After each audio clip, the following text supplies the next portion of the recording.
இப்போ வந்து மிச்சர் பொரிக்கிற அளவுக்கு நம்ம வந்து ஆயில் ஆட் பண்ணிக்கலாம். ஆயில் நல்லா சூடாகிற வரைக்கும் வெயிட் பண்ணிக்கோங்க.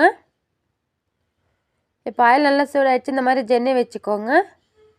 இப்போ நம்ம பிதுக்கம்பருப்பு வந்து கொஞ்சம் கொஞ்சமாக ஆட் பண்ணி நல்லா வந்து கோல்டன் ப்ரௌன் கலர் ஆகிற வரைக்கும் ஃப்ரை பண்ணிக்கலாம். ஃப்ளேம் பார்த்திங்கன்னா ஆயிலாக வச்சுக்கோங்க. அப்போ தான் ஆயில் வந்து அப்சர்வ் ஆகாமல் இருக்கும்.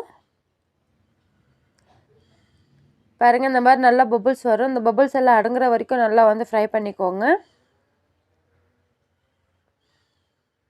பாருங்கள், எந்த அளவுக்கு நான் வந்து ஃப்ரை பண்ணியிருக்கேன். இது இன்னும் கொஞ்சம் கூட வேகணும். நல்லா கோல்டன் ப்ரௌன் கலர் ஆகிற வரைக்கும் ஃப்ரை பண்ணிக்கோங்க. அப்போ தான் சாப்பிடும்போது நல்லா கிறிஸ்பியாக இருக்கும். இப்போ பார்த்திங்கன்னா நல்லா செவந்து வந்திருக்கு. இப்போ இதை நம்ம எடுத்துக்கலாம். பாருங்கள், இந்த அளவுக்கு நல்லா வந்து ஃப்ரை பண்ணிக்கோங்க. அப்போ தான் சாப்பிடும்போது பச்சை வாசனை எதுவும் இல்லாமல் சூப்பராக இருக்கும்.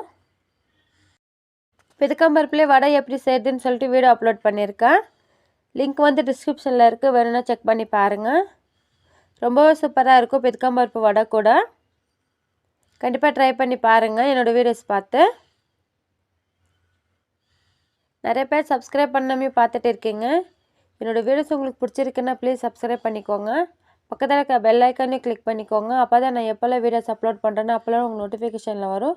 நீங்கள் வந்து மிஸ் பண்ணாமல் பார்ப்பீங்க. பாருங்கள், இந்தளவுக்கு நல்லா வந்து செவந்து வர வரைக்கும் ஃப்ரை பண்ணி எடுத்துக்கோங்க. இப்போ இது கூட பார்த்திங்கன்னா வேர்க்கடலை நான் வந்து ஃப்ரை பண்ணிக்கிறேன். இதுவும் நல்லா வந்து செவந்து வர வரைக்கும் ஃப்ரை பண்ணிக்கோங்க. ரொம்ப குயிக்காக செஞ்சு முடிச்சிடலாம். இப்போ வந்து அவரைக்காய் சீசனில் இருக்குது. நீங்கள் வந்து கண்டிப்பாக ட்ரை பண்ணி பாருங்கள். பாருங்கள், இந்த மாதிரி செவந்து வர வரைக்கும் ஃப்ரை பண்ணிக்கோங்க. இப்போ இதை நம்ம தனியாக எடுத்து வச்சுக்கலாம். இப்போ இதே மாதிரி பொட்டுக்கல்லையும் நம்ம வந்து ஃப்ரை பண்ணி எடுத்துக்கலாம். நீங்கள் எந்த அளவுக்கு மிச்சர் செய்கிறீங்களோ அந்த அளவுக்கு உங்களுக்கு வந்து பொட்டுக்கல் எல்லாமே தேவைப்படும். இதுவும் நல்லா செவந்து வர வரைக்கும் ஃப்ரை பண்ணிக்கலாம். அதேமாதிரி பிதுக்கம்பருப்பில் பொங்கல் பாயசம் எல்லாம் எப்படி செய்யுதுன்னு சொல்லிட்டு வீடியோ அப்லோட் பண்ணியிருக்கேன்.